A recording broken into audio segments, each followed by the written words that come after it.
Visa বইস ফানজাতন ছিল না, মাওলা আলী বুঝো না, মা ফাতেমারে ছিল না, যে নামি লিখছি দয়াল নবী জানে রে জানে সাইয়ে দামা ফাতেমা মাওলা আলী গলার মালা হাসনাইনের মা দয়াল নবীর জানে রে জানে সাইয়ে দামা ফাতেমা বলেন আল্লাহু আকবার।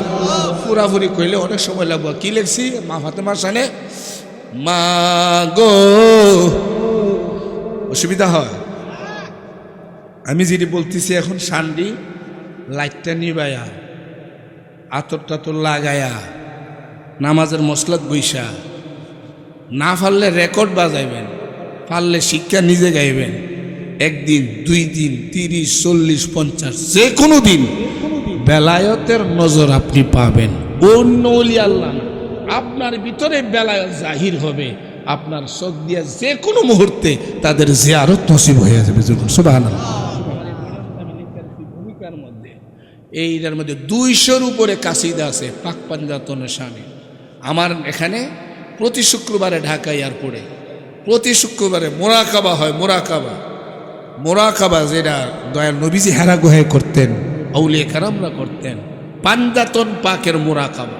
ওখানে আমরা গাই একটা পর্যায়ে মা গো ও মা তুমি নবীর জানে রে জান, তাই তো নবীজি ফরমান।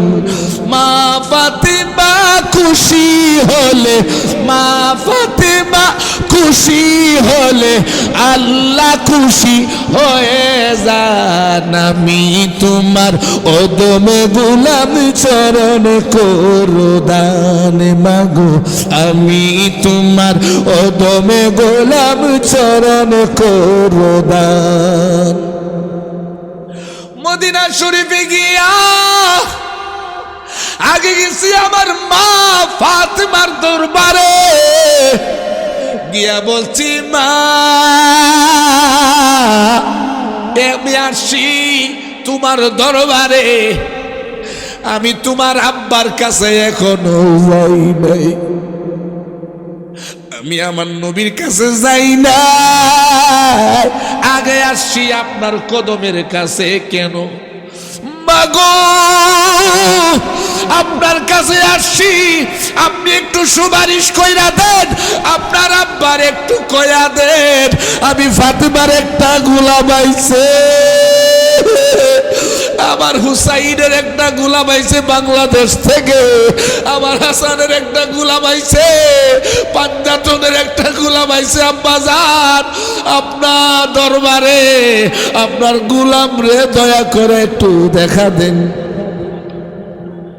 কারণ আমার নবীর কলিজার টুকরা হইল আমার মা ফাতেমা। এজন্য আমি লিখছি দাও না বলে মা ফাতেমা তোমার বাবাকে, পাঞ্জাতনের গোলাম খারা তোমারি দুয়ারে মাগো, হুসাইনের গোলাম খারা তোমারি দুয়ারে।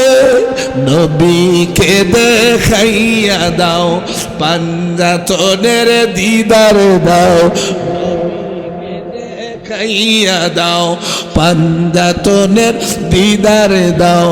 তোমার মতন এমন দয়া কে করিবে দান, আমি তোমার ওদম গোলাম চরণ করো দান মাগো, আমি তোমার ওদম গোলাম চরণ করো দান।